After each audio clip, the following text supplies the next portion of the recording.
अब जो रिजल्ट कल आ गया उसको एक्सेप्ट करके आगे बढ़ना बहुत जरूरी है। सबसे बड़ी प्रॉब्लम क्या है? सर मेरे पास वालों को क्लियर हो गया, एक बच्चे को ये दिक्कत थी, मेरे सारे दोस्त पास हो गए तो मेरा पढ़ने का मन ही नहीं कर रहा। ये भी बहुत बड़ी दिक्कत होती है कि मैं क्या ही करूं। वो पूछ रहे हैं प्रोफेशनल की कोचिंग कहां से लूं, मैं तो एग्जी में बैठी रह गई। ये भी बहुत बड़ा मेंटल टॉर्चर है। पर आपको समझना पड़ेगा हर एक की लाइफ अलग है। फर्क सिर्फ 6 महीने का पड़ेगा, कोई बड़ी बात नहीं। आपका 6 महीने बाद क्लियर होकर प्रोफेशनल आप पहले निकाल दो, वो बाद में रह जाए। सर कुछ नहीं पता ना, यहां पे मैंने कहा ना रैंक 4 वाले प्रोफेशनल में कई बार 1 नंबर से रह सकते हैं। तो ऐसा नहीं है कि आपका एग्जी निकल गया तो प्रोफेशनल तो निकला ही पड़ा है। हर एक की कहानी अलग है, हर एक बार के एग्जाम अलग है। जो जो अपना अपना बेस्ट देता रहेगा, ऑनेस्टी से देता रहेगा, उसके एग्जाम वैसे वैसे निकलते रहेंगे। तो सिंपल सी बात ये निकल के आ रही है, हर अटेम्प्ट अलग है, हर बच्चा अलग है। किसी को देखकर डिसीजन मत लेना, बस ये बात ध्यान दो। अब कई बच्चों का कल एक बच्चे के कल ग्रुप 1 में ओल्ड सिलेबस में उस बच्चे के नंबर है 98 नंबर। ध्यान सुना। तो उसका फोन आया कि सर मैं क्या करूं। तो मैंने कहा तो भाई एक ही ग्रुप दे, क्योंकि 98 से 200 का फासला बहुत ज्यादा है। भाई ऐसा तो है नहीं कि ना 10-15 नंबर का मैं तुझे कॉन्फिडेंस दूं, पंप भरने वाली बात है वो। तो मैंने कहा भाई तू एक ही दे, फासला ना बहुत ज्यादा है, तो एक ही तो अच्छे दे दे, क्योंकि 2-3 महीने बचे हैं। कह रहा नहीं सर मैं बोथ देने की सोच रहा हूं और मैं बोथ निकाल सकता हूं। तो मैंने कहा क्यों? कह रहा सर मेरे दोस्त ने एक दिया था, उसका एक क्लियर हो गया, तो वो दूसरा दे रहा है, तो मेरे को लग रहा है हमारी तैयारी इकट्ठी हो जाएगी। तो मैंने कहा तेरी कोचिंग कब खत्म हुई? कह रहा बस मैं कोचिंग लेनी स्टार्ट कर रहा हूं। आप समझ पा रहे हो? मतलब डिसीजन कैसे लिए जा रहे हैं और अपनी लाइफ कैसे खराब खुद की जा रही है दूसरों को देख के। तो आप समझो सर, उसकी लाइफ और आपकी लाइफ में जमीन आसमान का फर्क है। आप मेरे से बस एक क्वेश्चन पूछता हूं, आप सब एक ही घर में जाते हो, एक ही घर में जाके सोते हो, या अलग अलग घर में जाते हो? मम्मी पापा आपके सेम है या अलग अलग है? सबकी इनकम अलग अलग है या सेम है? बोलो ना, अलग अलग। क्या फैमिली सपोर्ट सबका सेम है या अलग अलग है? घर की सिचुएशन सबकी सेम है या अलग अलग है? अलग अलग है ना। तो जब सब कुछ अलग अलग है तो दूसरे के बेस पे तुम क्या कर रहे हो भाई? उस बच्चे के घर में स्टडी रूम होगा, पढ़ने का माहौल होगा उसके घर में, हो सकता है उसके पेरेंट्स के पास पैसे अच्छे खासे हो। अब एक कल बच्चे का मैसेज आया, इतना रो रही फोन पे कि सर मैं दिल्ली आना चाहती हूं, मैं दिल्ली आके पढ़ना चाहती हूं, मेरे पेरेंट्स मेरे को घर से बाहर निकलने नहीं दे रहे। तो मैं वहां लाइब्रेरी भी ज्वाइन कर रही हूं, मेरे को लाइब्रेरी में जाने भी नहीं दे रहे। मैं कहा शायद हो सकता है कि कई बार अब कलकत्ता का जो केस हुआ तो बच्चों के दिमाग में रहता है यार, गर्ल्स के लिए तो खास तौर पर रहता है। तो कहते सर मैं कह रही हूं कि मम्मी मेरे साथ चले तो मेरे को आने नहीं दे रहे। तो ना कईयों के घर में क्या सिचुएशन है तुम्हें क्या पता। तो मैं सिंपल सी बात कह रहा हूं कि अगर दिसंबर में एग्जाम आप सबके ही हैं तो दिसंबर में हर एक बच्चा अपना बेस्ट अपने तरीके से दे।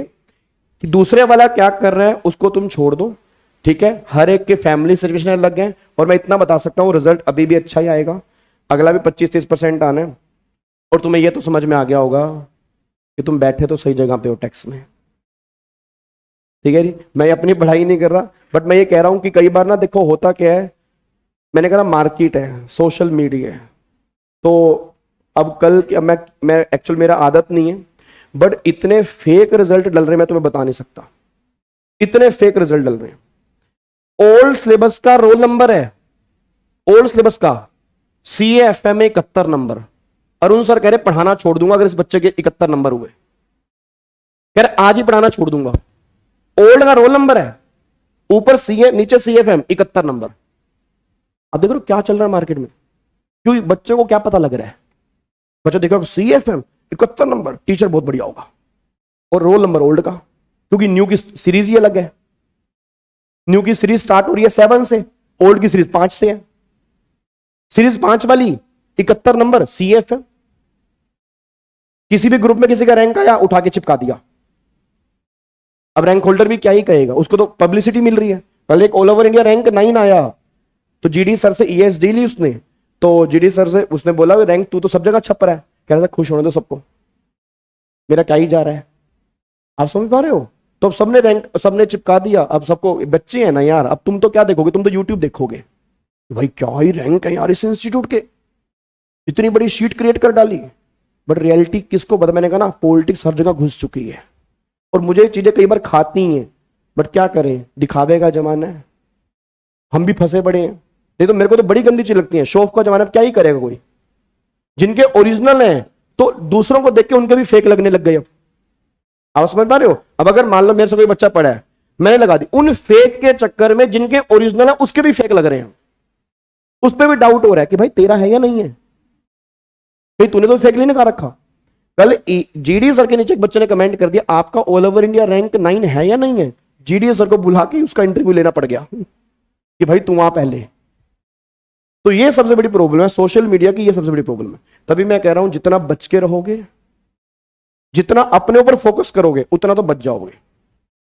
नहीं तो क्या भ्रमार तुम्हें, मैंने कहा ना, ये कल से मैं तो खुद कोचिंग सेंटर चलाता हूं, अपनी बुराई फिर भी अपने मुंह से कर लेता हूं, क्योंकि कल से अब तुम्हें कुछ नहीं मिलना। हर ग्रुप में रिजल्ट, रैंक, ऑफर, ये अटरम शटरम चीजें देखने को मिल जानी है। और ये बच्चे का खराब करेंगे कम से कम 1 महीना, कम से कम 1 महीना खराब करेंगे।